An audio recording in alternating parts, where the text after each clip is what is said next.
All right, hello and welcome to the Flick, and huge congratulations to Canada for the kind of performance that they put up against Ireland. लग ये रहा था, prediction सबसे मांगी थी तो सबने कहा था कि जी Ireland जीतेगा, and Ireland of course being the more experienced team was expected to win, but full credit to Canada for the way they played today. जिस तरह से उन्होंने उनके middle order ने perform किया, आके पहले run score किए on this wicket, by the way, New York की pitch, everybody talks about it. Not the easiest of wickets to score on, but the fact that they were able to score runs and then defend it, so full credit to them. अच्छा जी, मेरे साथ मौजूद हैं हमारे usual three panelists, coach साहब, खिलाड़ी साहब, the oracle of cricket. All of us are here, and I can tell you guys one thing that all of you predicted horribly wrong once again. मेरा ख्याल है ये prediction जो है ना, ज़रा अगले मैच की इंडिया पाकिस्तान वाले मैच की ज़रा सोच समझ के करना. रिवर्स साइकोलॉजी मार लें मेरा ख्याल से, या तो कह दें कि जी पाकिस्तान जीत जाएगा या इंडिया जीत जाएगा, ज़रा सोच के करना नेक्स्ट टाइम. बैड डेज हैं, बैड डेज हैं, बैड डेज हैं, बुरा वक्त आएगा. प्रेडिक्शन भी पाकिस्तान टीम की तरह हो गई है. टीमां ਨੂੰ ਚਾਹੀਦਾ ਸਾਡਾ ਰਾਬਤਾ ਕਰਨਾ ਅਗਰ ਜਿੱਤਨਾ है. Exactly. माशाल्लाह हम लोग 100% रिकॉर्ड जा रहे हैं. कंसिस्टेंट तो है ना. हाँ, कंसिस्टेंट. लेकिन ग्रुप हमने ओपन कर दिया ना. आयरलैंड जीता तो थोड़ा परेशानी थी, पाकिस्तान को फायदा हुआ. बेसिकली हम लोग एक्साइटमेंट लेके आए हैं. ओपन रखा. आपने अल्लाह की कसम झूठ है. जब टॉस आयरलैंड जीता है और जिस किस्म की उनकी टीम है, एक्सपीरियंस है, टेस्ट प्लेइंग नेशन है, nobody was just expecting कि कनाडा ऐसा अपसेट करेगा, but hats off to them, the way they batted. और इवन 4 आउट होने के बाद आके जिस किस्म की इनिंग खेले हैं कर्टन, उन्होंने पिछले मैच में भी रन्स किए हैं और ओवरऑल भी अच्छे बैट्समैन. नीचे से आके मोवा उन्होंने 37 किए. एक होप दिया, जो हम पहले मैच से बात कर रहे हैं कि ऐसी पिच है यहाँ 120, मलिक भी बार बार कह रहे हैं 120 जब भी होगा उससे ऊपर वाला बोनस है जो 17 रन्स किए हैं. नो डाउट कि आज पिच बहुत बेहतर था. आज उस तरीके से ऐसा डेंजरस बाउंस नहीं था जो पिछले मैच में था. Still it was not that easy. Length जब हिट कर रहे थे आप तो उस पर मुश्किल था. बट एक और चीज़ जो आज डिफरेंट थी कि आज स्पिनर्स का रोल था. Yes. जो घास उड़ी है, हैवी रोल हुआ है, थोड़ा सा पिच स्लो डाउन हुआ है, तो उससे स्पिनर्स का रोल आया है. मुझे लगता है आयरलैंड थोड़ा सा मिस आउट कर गई है. आज भी वो जॉश लिटल ने बहुत ज़्यादा फुल बॉल किए हैं और उन्होंने अपने स्पिनर को यूटिलाइज नहीं किया.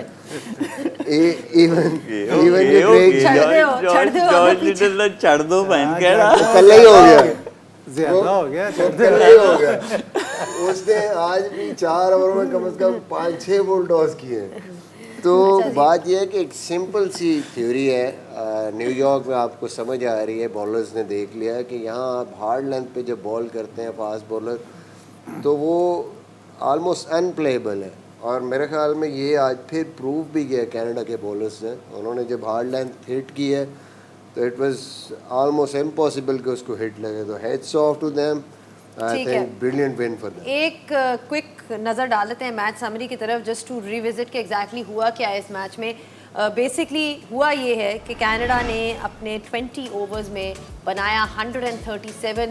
The middle order really performed well for them. Kirton made 49 and Movva also contributed with 37.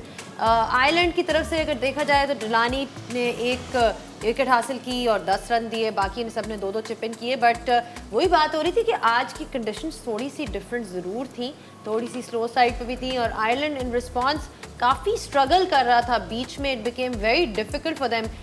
हेलेगर and Gordon bowled really well for them और उन्होंने 2-2 विकेट लिए. और मेन चीज़ ये है कि रन्स अगर देखे जाएँ तो रन्स नहीं दिए थे. So they bowled very economically and full credit to them. और कनाडा ने ये मैच जीता 12 रन से. लेकिन अब जो इंटरेस्टिंग चीज़ होगी इस वजह से जी ये ग्रुप जो है ये पूरा खुल गया है और इस हर एक को 2-2 पॉइंट्स मिल गए हैं सिवाय आयरलैंड और पाकिस्तान के. यूएसए सबसे ज़्यादा at the top actually with 4 points है, but then India has also got 2 points and Canada is now also on 2 points. So this group has become really interesting and I don't know, I mean the question here is Shwet कि ये इसका मतलब अब पाकिस्तान के लिए क्या है. इसका मतलब यह है कि फर्स्ट 2 मैचेस जो हुए हैं उसने जिसने टॉस जीत के पहले बॉलिंग किया वो जीते हैं और आज का मैच जो है वो टॉस जीत के बॉलिंग करके हारे हैं. तो अगला भी मुझे लग रहा है ऐसा ही होगा, जो पहले बैटिंग करेगा वो जीत जाएगा. क्योंकि कोई है ही नहीं, मुझे तो ये लग रहा है अब। और यही बहुत इंटरेस्टिंग चीज़ भी नज़र आ रही है कि जो नेक्स्ट मैच है सेम वेन्यू पे न्यूयॉर्क में, उसमें मुझे लग रहा है कि अब जो पहले बैटिंग करेगा वो जीतेगा। नहीं, बट मेरा पॉइंट ये था, आप तो टॉस की बात करें ना, मैं तो पूछ रही हूँ कि ग्रुप की स्टैंडिंग इन द सेंस कि अगर आज आयरलैंड जीत जाता so wouldn't that have made it tougher for Pakistan? Of course Pakistan के लिए टफ हो जाता ये वाला, और उसमें अच्छा पाकिस्तान के लिए हुआ है, लेकिन अब पाकिस्तान को अपने लिए अच्छा करना है इंडिया के अगेंस्ट जीत के। देखें पाकिस्तान जो है वो उसके लिए एक लाइफ लाइन है, और पहले दिन मैंने कहा था कि जो स्ट्रॉन्ग टीम्स हैं ग्रुप में, अब तो मुझे कोई स्ट्रॉन्ग नज़र नहीं आ रहा, सारी स्ट्रॉन्ग हैं, ऐसा नज़र आ रहा है ये वर्ल्ड कप। तो जो स्ट्रॉन्ग टीम्स हैं when they play against each other, जो वो मैच जीतेगा उसको हमेशा उसके लास्ट मैच तक भी उसकी जो लाइफ लाइन है वो अलाइव रहेगी। बात है दूसरी चीज़ ये है कि 17 रन्स आखिरी ओवर में उन्होंने करने थे, और कल भी कुछ इस तरह की सिचुएशन थी, but the way they bowled that last over, I mean it just showed a lot of like presence of mind and game awareness जो हम बार-बार बात करते हैं। यॉर्कर वाला बॉलर नहीं था इनके पास, मसला ये था, वरना स्कोर हो जाना था शायद। जो पिच, इस पिच पे आपने देखा है कि वो पहले कर चुके हैं कलीमसन, हाँ, क्योंकि इन्होंने 5 बॉलर ने पूरी कोशिश की है कि किसी तरह जो है ना मैं बैट तोड़ के बीच में से बोल्ड कर दूं बैट्समैन को। गॉर्डन ने 6 के 6 जो है ना इनटू द पिच बॉल किया, और इस सरफेस पे चाहे घास उन्होंने उड़ा दी है, वो बॉल बल्ले पे आ नहीं रहा या थोड़ा सा एक्स्ट्रा बाउंस है, तो उसको कनेक्ट करना बड़ा मुश्किल है। अगर आप 6 की 6 बॉलें देखें, कल हारिस रऊफ ने 6 की 6 बॉलें यॉर्कर की थी जो कामयाब नहीं हुआ था, लेकिन इस पिच पे इसने आगे बॉल, वैसे ही आगे बॉल ये करता ही नहीं है गॉर्डन।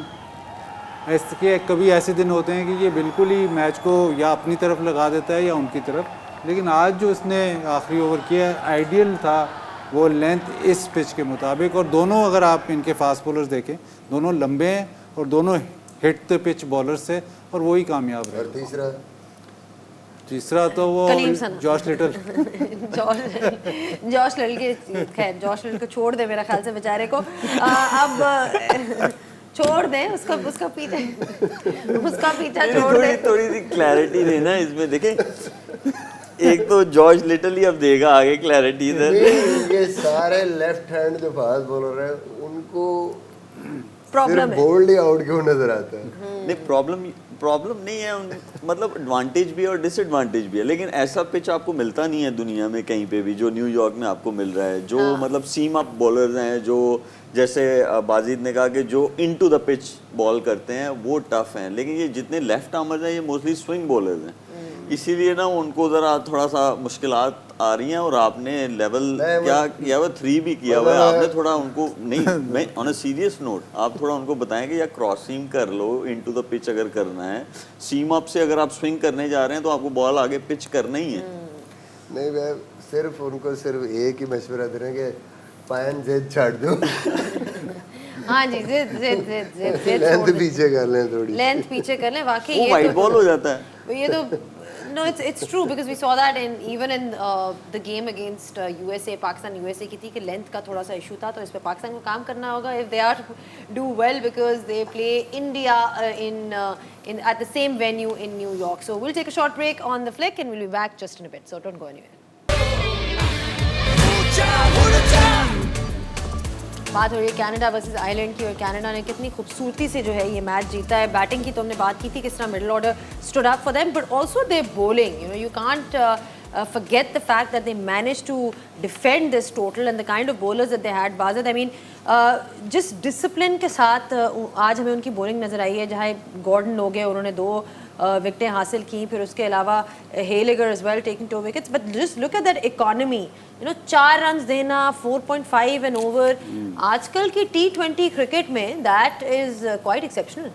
लेकिन न्यूयॉर्क के लिहाज से रन ज़्यादा हैं, 4 में 18 तो थोड़े से ज़्यादा हैं इस पिच पे, नहीं फिर भी लेकिन एक दो रन तो हो ही जाते हैं, 1-2 रन ज़्यादा हैं। लेकिन कनाडा जिसने 38 दिए वो तो अपना सी ना। कनाडा पकड़ा ही नहीं गया, फड़िया ही नहीं गया कनाडा। जो उन्होंने बॉलिंग की है ना, इवन स्पिनर्स जो आप देख लें, साद ने भी जो बॉलिंग की है उसने आगे बॉल नहीं फेंका, उसने बस थोड़ा बैकफुट पे रखा है जहाँ पे मुश्किल हुआ है। और फास्ट बॉलर्स जैसे मैंने कहा, शायद कनाडा के दोनों फास्ट बॉलर्स थोड़े से हाइट इनकी ज़्यादा से ज़्यादा मुश्किल थे। आप ये देखें कि जो विकेटें गिरी हैं वो खिंचे हुए बॉल पे गिरी। आगे बॉल करना ज़ाया है इस पिच पे। अगर आपने अगर अर्र करना है तो शॉर्ट ऑफ लेंथ ही अर्र करें। देखिए बैक ऑफ लेंथ एक आधा शॉट लग रहा है लेकिन ज़्यादातर मिस टाइम हो रहे हैं और शॉर्ट ऑफ लेंथ ही कामयाब रह रहा है। तो इवन दो आप पिच पे उससे घास उतार दिया है, length still remains the same, back of length और may be even shorter on this pitch. ये देखें अगेन बैक ऑफ लेंथ, ये लास्ट ओवर था। गॉर्डन वैसे भी बहुत रेयर होता है कि ये बॉल आगे करें, बट जो सूटेबल लेंथ स्पेशली ऐसे लगता है कि ये पिच बिल्कुल गॉर्डन के लिए ही डिज़ाइंड है क्योंकि वो आगे तो बॉल फेंकते ही नहीं है। लेंथ यही है। अच्छा, also apart from the fact कि ओवरऑल उनकी बॉलिंग अच्छी थी, Shoaib in the power play you are looking at 6 over और 31 runs, just 31 runs they were able to contain that top order of Ireland जिसकी everybody keeps talking about that.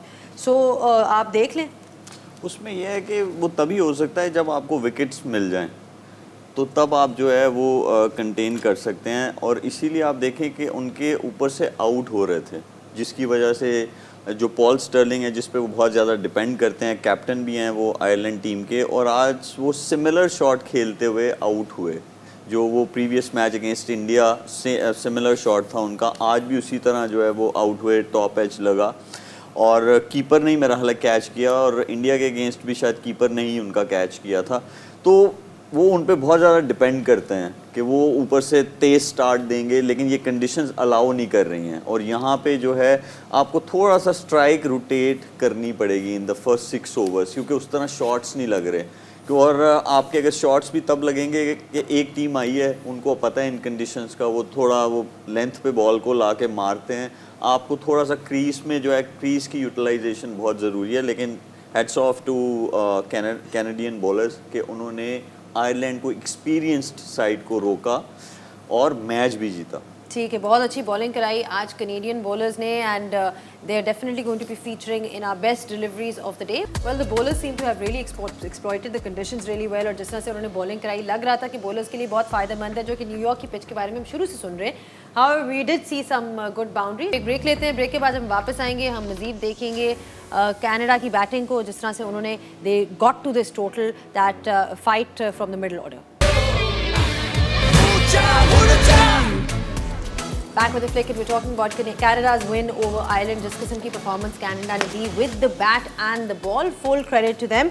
जिस तरह से match बनाया उनने इस विकेट पे Misbah, I mean you're looking at 137 for 7 in their 20 overs, जिसमें निकोलस कर्टन made 49 in 35. वही बात होगी कि इन कंडीशंस में you know what is the correct approach to be batting. यहाँ पे थोड़ी सी इंटेंट उनकी तरफ से भी नजर आई, एक positivity was shown by him through his batting. बिल्कुल, मेरे ख्याल में बड़ी ज़बरदस्त एक पार्टनरशिप थी मिडिल में उनकी और मोवा की। दोनों ने राइट बॉल्स, जो हम कह रहे हैं कि इस पिच पे आपको ये बड़ी जल्दी देखना है कि कौन से बॉल ऐसे हैं जिन पे हमने अटैक करना है, और आप एक शेल में नहीं खेल सकते। जब भी वो आपको वो बॉल मिलना है उसको आपने कैपिटलाइज करना है। एक तो जितने बैट्समैन मैंने देखा है उन्होंने स्कोर किया है, जिन्होंने थोड़ा सा रूम दिया है, इवन लेंथ बॉल को, शॉर्ट ऑफ लेंथ बॉल को, जब आर्म एक्सटेंशन हुई है फिर ही उन्होंने ऑफ साइड पे भी और लेग साइड पे शॉट मारने में वो कामयाब हुए। जो जगह से खड़े होकर क्रैम्प हुए हैं उनके लिए मुश्किल हुआ है शॉर्ट ऑफ लेंथ बॉल पे, और दूसरा फुलर बॉल को आपने कैपिटलाइज करना है एज ए बैट्समैन। तो ये इनकी ज़बरदस्त चीज़ थी कि इन्होंने 4 आउट होने के बावजूद भी जो बॉल इनको बाउंड्री बॉल्स इन्होंने अपनी इंटेंट शो की है, और वहाँ पे ये नहीं कि वो बिल्कुल आप बोक डाउन हो के आराम से खेलना शुरू हो गया, एक और आउट हुआ तो अब पता नहीं क्या बनेगा। उन्होंने वो प्रेशर उनकी बॉलिंग पे रखा है और जो बॉलें मिली हैं उनको कैपिटलाइज किया। तो I think that was a wonderful partnership, और उसने पूरी गेम को सेटअप किया। और वही बात होती है जब आपने तकरीबन 140 करना होता तो बीच में एक आध पार्टनरशिप तो लगनी होती है। We saw Movva give him support, 37 उन्होंने किया, and the way they went about their innings, you know, like that was really impressive, because आगे वही वाली बात आ गई, पाकिस्तान ने भी खेलना है and you need to know what kind of approach you need to be playing runs with. करते हुए भी आए हैं, पिछले मैच में भी रन्स किए हुए हैं, तो ये भी मेरे ख्याल में एक प्लस पॉइंट था जिसकी वजह से कॉन्फिडेंस आया होगा। But yeah I mean just that approach Shoaib, I mean it's just good to see, because ऐसी पिचेस में कभी कभार आप फंस जाते हो और आपसे रन्स नहीं होते। बिल्कुल ऐसे ही है। और आई गेस कोई भी रन्स करे, स्पेशली इस ट्रैक पे जहाँ पे नो वन नोज के कैसा खेलेगा, ना बॉलर को पता है, ना बैटर को पता है, ना स्पिनर को पता है, तो उसमें ज़रूर सीखना चाहिए। ये देखें जितने भी बॉल्स आगे हुए हैं उनमें जो है आपको रन्स मिले हैं, तो अब एज अ बैटर आपने ये देखना है कि जो मेरा एरिया है वो डाउन द ग्राउंड है। ये देखें जितने शॉट्स लगे हैं, ये भी ओवर मिड ऑफ जो है शॉट लगा है।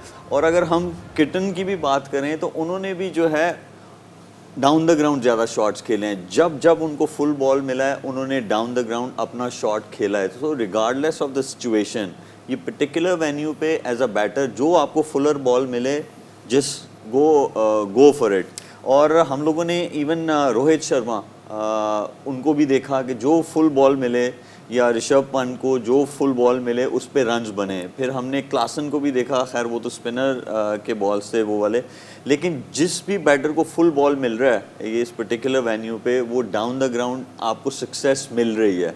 हाँ, जो शॉर्ट ऑफ लेंथ है उसमें सिर्फ रोहित शर्मा एक ऐसे बैटर हैं जिन्होंने एक स्क्वायर लेग पे और एक फाइन लेग पे जो है छक्का मारा, लेकिन उनकी टेक्निक बहुत अच्छी है। वो जो बॉडी की तरफ बॉल आता है वो उसको फाइन लेग की तरफ मारते हैं, जो थोड़ा आउटसाइड ऑफ स्टंप हो वो उनको मिड विकेट और स्क्वायर लेग की तरफ मारते हैं। लेकिन ओवरऑल ये जो दो बैटर्स थे इन्होंने डाउन द ग्राउंड अच्छी यूटिलाइजेशन की। और जिन भी टीम्स के यहाँ मैचेस होने जा रहे हैं, अगर तो ऐसे ही सरफेस खेला तो ये डाउन द ग्राउंड जो है जब फुल बॉल मिले, गो फॉर इट। ठीक है, it's a good option, but also sensible play. Like you know, you talking about Nicholas Kirton, उन्होंने किस तरह 49 किया सिर्फ 35 बॉल्स में, but then there was somebody, a partner on the other end, जिसने बिल्कुल रन अ बॉल स्कोर किया। So he played that role of the anchor.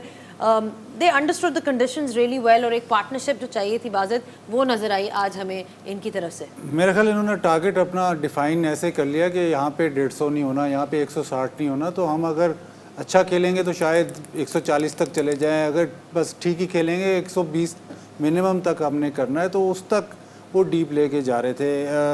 Curtain को जब, जैसे शोएब ने कहा, जब आगे बॉल मिला है तो उसने उसको छक्का मारा है, तो उस वजह से वो जो बीच में रन्स नहीं हो रहे, जो बॉल मौका उसको मिला है उसने वो कवर कर लिया इन टर्म्स ऑफ विकेट। तो इसमें मुश्किल पिच पे जो बॉल आपको मिल जाए, फिर उस पे कैपिटलाइज अगर आप ना करें तो फिर 130 भी नहीं होगा। ठीक है, एक और चीज़ भी है कि डाउन द ग्राउंड वैसे ही जो कैरेबियन प्लेयर्स हैं वो बहुत अच्छा खेलते हैं। Right. और ये ही is also from the Caribbean. Yep, that's a good point, and that's an area that all these batters can actually utilize. जैसे कि शोएब ने आपको बड़ी अच्छी तरह एक्सप्लेन किया कि किस तरह से इन कंडीशंस को आपको यूटिलाइज करना चाहिए। ठीक है जी, Nicholas Kirton was the star of the show when it comes to the batting of Canada. He is also featuring in our master blaster for today. With all the experience in the world, you know, Ireland came with quite a few experience cricketers जो बहुत देर से इनकी team का feature हैं, लेकिन वो नज़र नहीं आ रहा। आई मीन एटलीस्ट इस मैच में तो नज़र नहीं आया। एंड अब आयरलैंड को भी थोड़ा सा अब देखना पड़ेगा, बिकॉज हम सिर्फ पाकिस्तान की बात करें कि पाकिस्तान के लिए कैसे ग्रुप ओपन हो गया है, बट ऑल्सो द फैक्ट कि Ireland also has to look out for themselves, because if they losing to Canada, आगे they will be playing Pakistan as well, तो उनकी you know chances of progressing also get affected. बिल्कुल, मेरे ख्याल में चले पहला मैच तो आप कह सकते हैं पिच ऐसी थी, टॉस हार गए और बिल्कुल अंदाज़ा नहीं था आपको कंडीशंस का, लेकिन आज की पिच भी बेहतर थी। फिर इस अपोजिशन के अगेंस्ट ऐसी परफॉर्मेंस, ठीक ठाक डेंट पड़ा है उनके कॉन्फिडेंस को भी। I think good for Pakistan but not good for Ireland. Definitely वो सोचेंगे कि जिस तरीके से प्रोग्रेस किया उनकी टीम ने, अभी जिस कॉन्फिडेंस के साथ वो आए हैं अगेंस्ट पाकिस्तान, मैच जीता, बड़े अच्छे मैच खेले। वो जो हारे भी हैं वो भी उनके कंपेटिटिव क्रिकेट खेल के almost in a winning position थे उन मैचेस में भी, लेकिन सडनली आके इन कंडीशंस में बिल्कुल जो है उनको कोई आइडिया नहीं हो रहा, ना उनकी बैटिंग उस तरीके से परफॉर्म करे, बॉलिंग में भी वो जो एक क्लिनिकल अप्रोच होती है उनकी, कि वो बहुत डिसिप्लिन होते हैं अकॉर्डिंग टू द कंडीशंस। आज भी वो नहीं हुआ, according to the field bowling नहीं हुई, यूटिलाइजेशन ऑफ द रिसोर्सेज नहीं थी, और रन्स मेरे हिसाब से इस पिच पे नो मैटर जो भी हो 137 कनाडा को करने देना, ये एक रीज़न बना। और Josh little, even Greg young ने भी काफ़ी बॉलें जो है, अभी हम देख रहे थे लेफ्ट हैंडर ने जब भी रूम लिया और उन्होंने फुलर बॉल किया जबकि मिड ऑफ अप था, सेम मिस्टेक जो बॉलर्स नॉर्मली करते हैं वही। हालांकि यहाँ पे आपका जो प्लान ए है normally hit the hard length, उस पे आपको नज़र आ रहा है कि कोई शॉट नहीं लग रही। Overall batting Stirling is a big disappointment at the moment for them. काफ़ी टाइम हो गया उन्होंने स्कोर नहीं किया, उनका चलना बहुत ज़रूरी है आयरलैंड के लिए। आज भी he played 17 balls, scored 9 runs.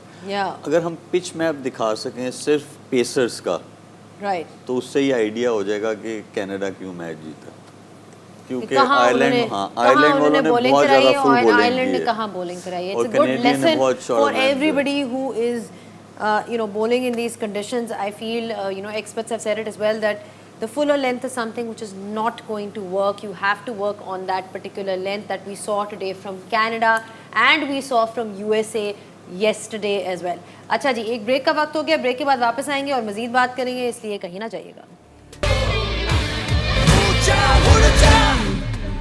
Back with the flick, और बात हो रही थी कंडीशंस की इन न्यूयॉर्क, जो कि आज जिसका एक और we've managed to get a glimpse of it during Canada versus Ireland.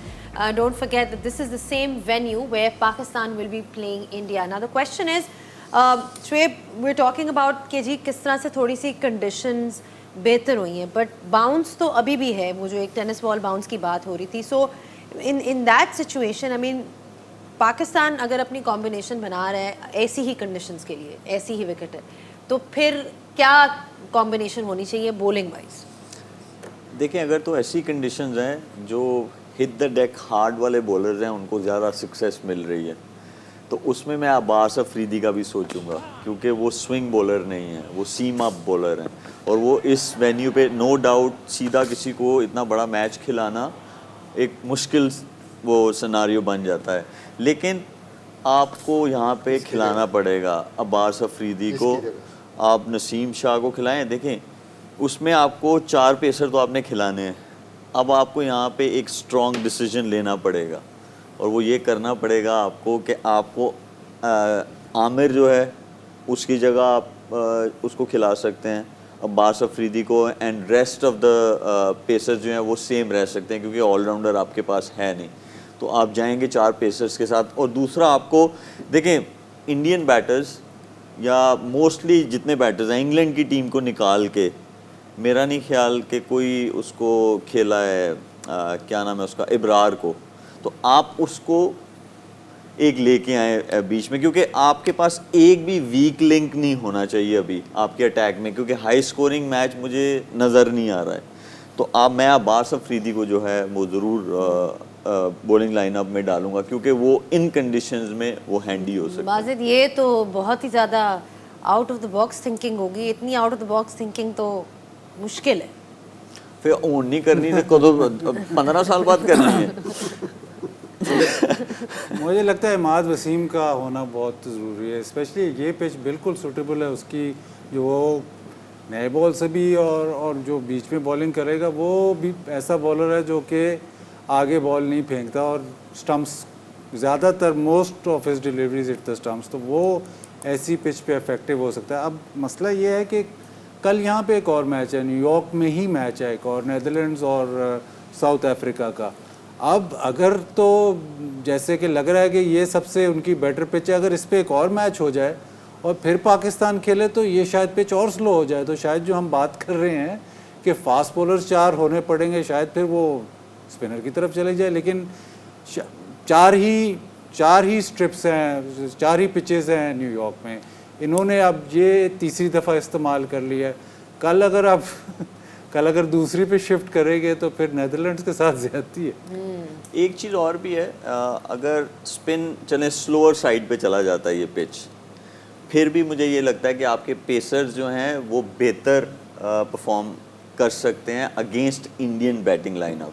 हमें ये नहीं भूलना चाहिए कि उन्होंने अपना combination specially batting lineup change किया हुआ है। बहुत सारे लेफ्टीज़ हैं, राइटीज़ भी हैं, Right. तो वो हमेशा एक लेफ्टी राइटी खेल रहा होगा, ये चांसेस हैं। और उसमें जो है वो वैसे भी वो स्पिनर्स को अच्छा खेलते हैं। पेसर जो है वो फिर भी हैंडी होगा अगर स्लोअर साइड पे भी ये पिच जाता है। जी 4 पेसर्स पर या फिर जी मेरे ख्याल में 4 सीमर्स तो आपको खिलाने हैं, और एक आज़म खान की जगह इमाद अगर फिट हैं तो इमाद आ जाएंगे टीम में। अगर इमाद वसीम फिट नहीं होते तो मेरे ख्याल में फिर हमें देखना चाहिए सैम अयूब की तरफ, क्योंकि आज़म जो उसका कॉन्फिडेंस लेवल इस टाइम है, आई डोंट थिंक सो कि इतना बड़ा प्रेशर मैच वो हैंडल कर पाएगा। दूसरा ये है कि वो जो आपके 4 सीमर्स के साथ स्पिन की ऑप्शन है, थोड़ा सा कुशन है, अगर सैम खेलेंगे तो वो भी आपको मिल सकता है। अब दूसरी प्रॉब्लम जो है आ रही बाज़त, वो तो ये है कि ठीक है सारी कॉम्बिनेशन आपने बना ली। पिछले मैच में सबसे बड़ी जो पाकिस्तान की प्रॉब्लम्स ही पूछी जा रही हैं। प्रॉब्लम तो इतनी ज़्यादा प्रॉब्लम्स है, मैं क्या करूँ। आप हार गए हो यूएसए से, तो अगर आप यूएसए से हारे तो प्रॉब्लम्स ही प्रॉब्लम्स होंगी। But another problem obviously was के the shot selection, you know the runs कौन करेगा, बिकॉज जिस किस्म की विकेट्स हमने उस दिन देखी, जो डिसमिसल्स हमने देखे पाकिस्तान के, आई मीन कोई there were no real demons in the pitch अगर देखा जाए। बट वही बात हो जाती है कि जिस किस्म की शॉट्स थी, you know they were all sort of almost throwing their wickets away. कह लें कि पहले 2-3 ओवर आप कह लें कि थोड़ा पिच मुश्किल था, लेकिन उसके बाद कोई ऐसे नहीं था कि इस पर रन्स ना हो। और स्पेशली जब वो पार्ट निकल गया है उसके बाद आप Pakistan against 2 left arm spinners जिनका बॉल टर्न नहीं हो रहा, उनसे आउट हो जाना वो फिर अलार्मिंग बात है। वो goes beyond the skill of the player. The skill of the player तो मौजूद है। आज़म खान की हमने बात की, वो ऐसे स्पिनर्स को तो वो आम रूटीन में उनको छक्के मारता है। जो बाकी आपके बैटर्स हैं, इवन इफ्तिखार ऐसी बॉलिंग को, अगर ये मैच पीएसएल या इवन नेशनल टी20 का मैच होता तो ऐसी बॉलिंग को इफ्तिखार नहीं छोड़ता। तो वो स्किल लेवल पे बात नहीं गई, वो मेंटल लेवल पे बात की है। स्किल लेवल पे अगर होती तो ये ऐसी बॉलिंग से, मतलब ऐसी बॉलिंग ये हर दूसरे दिन खेलते हैं नेशनल टी20 में या पीएसएल में, उसमें ये एक्सपोज हो जाते हैं। ये ऑब्वियसली वर्ल्ड कप के मैच में और उस एक्चुअल गेम का प्रेशर है, मेंटल कोई ब्लॉक है जिसकी वजह से आप ये मैच। और तो दूसरा ये कैसे है कॉन्फिडेंस मिलेगा वो।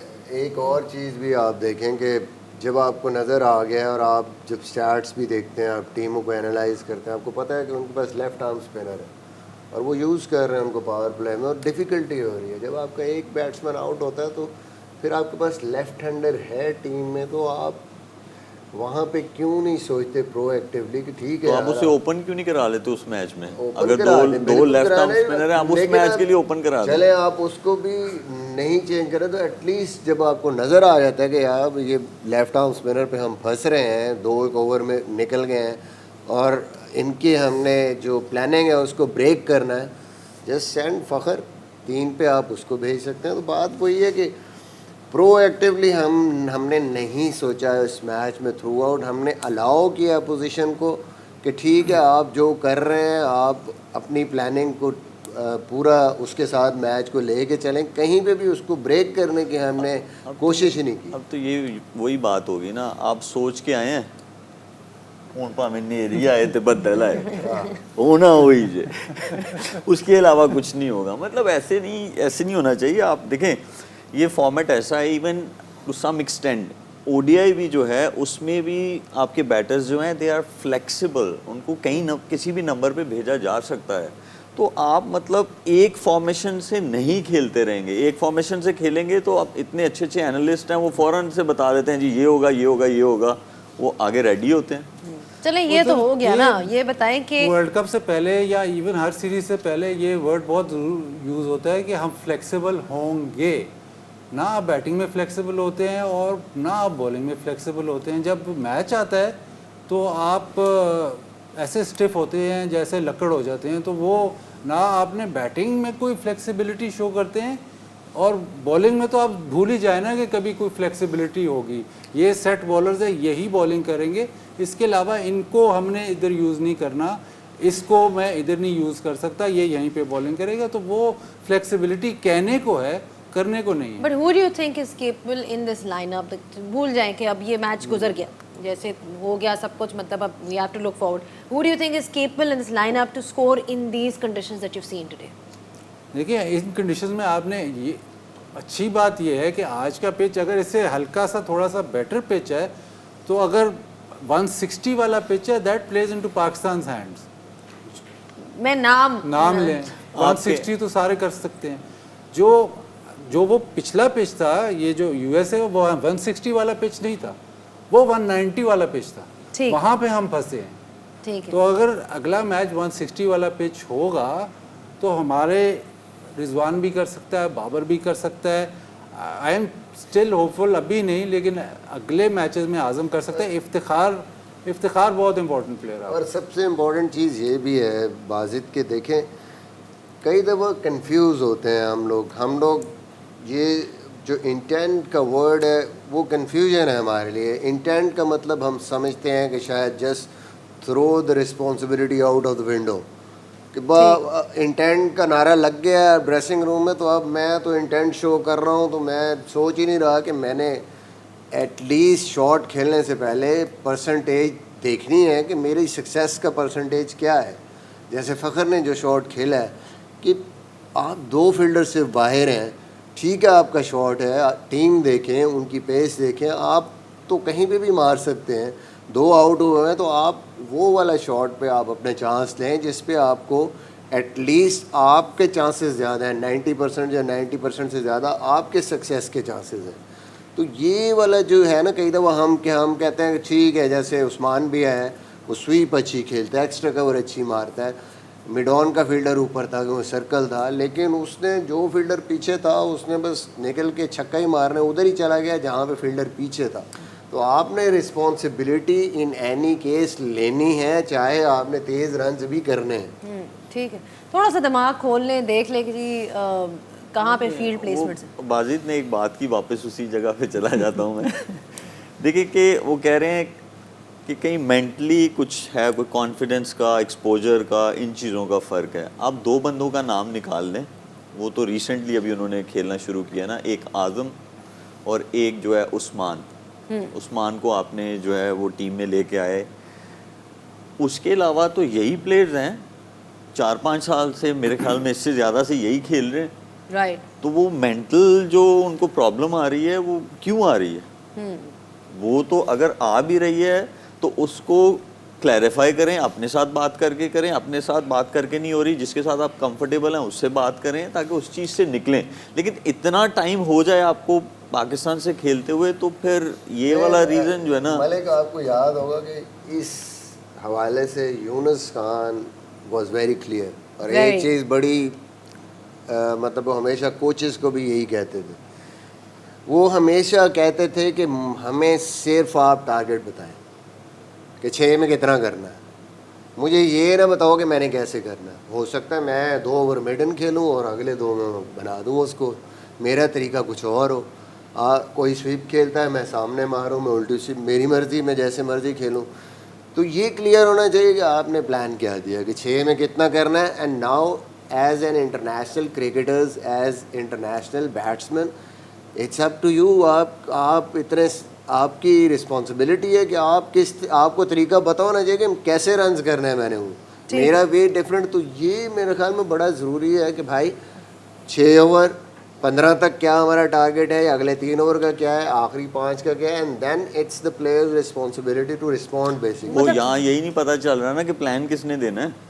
हाँ, अभी तो लग रहा है कि जी पिछले मैच के मुताबिक तो लग रहा था कि कोई प्लान ही इंटेंट अगर हम कहेंगे और नंबर कोई नहीं देंगे, शोएब मलिक अंदर जा रहा है कि भाई मैं 5 ओवर के लिए अंदर जा रहा हूँ, तो एग्जैक्टली 5 ओवर के बाद हमें टारगेट क्या है, तो ये तो यही है ना कि ये तो फिर इंटेंट तो यही है कि हर बॉल पे मारनी है मुझे। बिल्कुल सही है, लेकिन इट्स इंटरेस्टिंग कि ये वो टारगेट्स होते हैं, आपके रोल क्लैरिटी होनी चाहिए, पता होना चाहिए कि जी कितने में कितने रन्स करने। ऑब्वियसली ये सारी वो बातें जिसमें पाकिस्तान को देखना पड़ेगा। एक ब्रेक लेते हैं, ब्रेक के बाद आते हैं और कल का जो मैच है उस पर मज़ीद डिस्कशन करेंगे।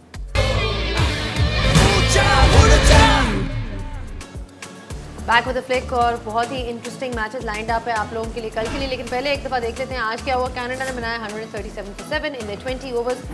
Nicholas Kirton was the top scorer for them, made 49। उनका साथ दिया मोवा ने 37 उन्होंने बनाया। और in response you got to say that Canada की बहुत ही डिसिप्लिन्ड बॉलिंग परफॉर्मेंस थी और जिस तरह से गॉर्डन ने बॉलिंग की, उसके अलावा हीलेगर ने 2 विकेटें हासिल की। 125 पर रिस्ट्रिक्ट किया जी 20 ओवर्स में, Canada winning bye 12 runs.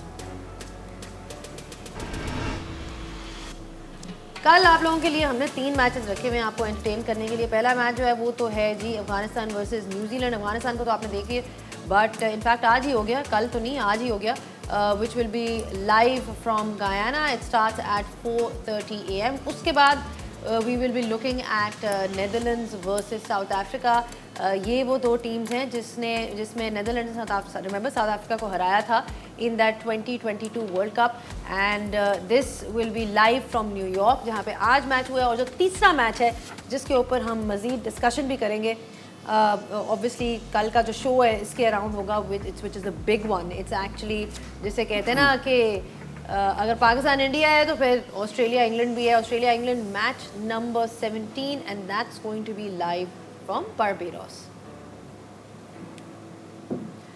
Show में तो हम दोनों मैचेस की बात करेंगे, बट काफ़ी इंटरेस्टिंग मैचेस हैं जी कल। मिसबा काफ़ी एक न्यूजीलैंड की भी जो कैंपेन है वो कल स्टार्ट हो रही है। Nobody's had a look at them so far के उनकी टीम जो है हमेशा एक ऐसी टीम होती है जिसको आप कभी भी हमेशा वो सेमीफाइनल्स में किसी न किसी तरह पहुंच जाती है। वो भी पाकिस्तान की तरह है कि किसी ना किसी तरह पहुंच जाती है। और at the back of some really good performances, obviously bowling देखी जाए and I think as a professional outfit अगर देखा जाए तो जितनी भी टीम्स हैं, न्यूजीलैंड की professionalism is actually perhaps one of the best.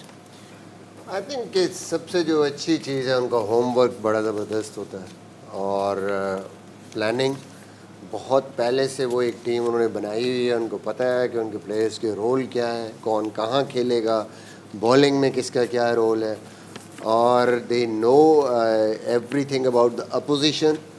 और जो उनकी जो प्लान और स्पेशली उनका जो कप्तान है वो इतना एक्सपीरियंस कप्तान है, और जो उनके प्लेयर भी हैं वो हर किस्म की कंडीशंस में आप देखें एशिया में भी उनकी परफॉर्मेंसेस बहुत ज़बरदस्त है और स्लो पिचों पे भी, बाहर भी, जहाँ पे भी वो खेलते हैं, जिन कंडीशंस में मर्ज़ी उनको ले जाए। उन्होंने एक ओवरऑल जिसको ऑल राउंड टीम हम कहते हैं कि कंडीशंस के मुताज नहीं होती, वो जहाँ पे भी चले जाते हैं उनकी परफॉर्मेंस हमेशा अच्छी होती है। हाँ, ये ज़रूर है कि जिस वेन्यू पे जिस टीम के अगेंस्ट वो खेल रहे हैं opening match, that is going to be a big challenge for them. Guyana में अफगानिस्तान के against I think they are going to test them, क्योंकि वो पिच ऐसी होती है, स्पिनर्स को हेल्प करती है। अफगानिस्तान ने कन्विंसिंगली वहाँ पे मैच जीता है। वो ऐसी कंडीशंस हैं जिन पे अफगानिस्तान बहुत ज़्यादा क्रिकेट खेलता है। और let's see how they start. और ये इस ग्रुप का बड़ा क्रूशल मैच भी है क्योंकि इस पे डिपेंड करेगा कि अफगानिस्तान के आगे क्या चांसेस हैं। गो कि न्यूजीलैंड का पहला मैच है, लेकिन अफगानिस्तान अगर ये मैच जीतता है तो then they are in the race कि वो सुपर 8 में पहुंचेंगे। जी, न्यूजीलैंड के प्लेयर्स IPL भी खेले हैं, बहुत एक्सपीरियंस भी हैं, बॉलिंग भी उनके पास अच्छी है। कौन से आपको लगता है उनके की परफॉर्मेंस है शुएब? मुझे ये लगता है कि जिनके अगेंस्ट उनका मैच है वो बहुत ज़्यादा स्पिनर्स हैं और उनमें जो स्पिन को अच्छा खेलते हैं डैरिल मिचेल जो हैं, इसीलिए वो आए एज एन ओपनर थे। फिर उनको मिडिल ओवर्स में इसलिए लेके गए मिडिल ऑर्डर में कि वो स्पिन को बहुत अच्छा खेलते हैं। फिर उनके पास मार्क चैपमैन जो हैं वो बहुत अच्छा स्पिन को खेलते हैं, लेफ्ट हैंडर है। केन विलियमसन खुद हैं। उनके पास ऊपर जो डेवन कॉनवे हैं वो ऑफ स्पिनर से ज़रा थोड़ा सा तंग होते हैं, but overall he is also a good player. Finn Allen है, बहुत फेयरलेस क्रिकेट खेलते हैं। तो उनके पास ग्लेन फिलिप्स, तो ये सारे उनके पास बहुत अच्छे प्लेयर हैं।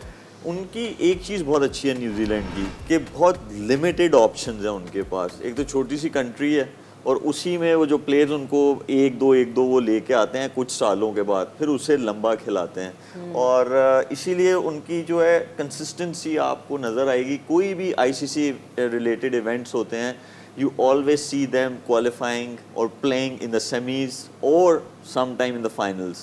2019 वाला जो वर्ल्ड कप था उसमें वो फाइनल खेले, सुपर ओवर में भी वो गया।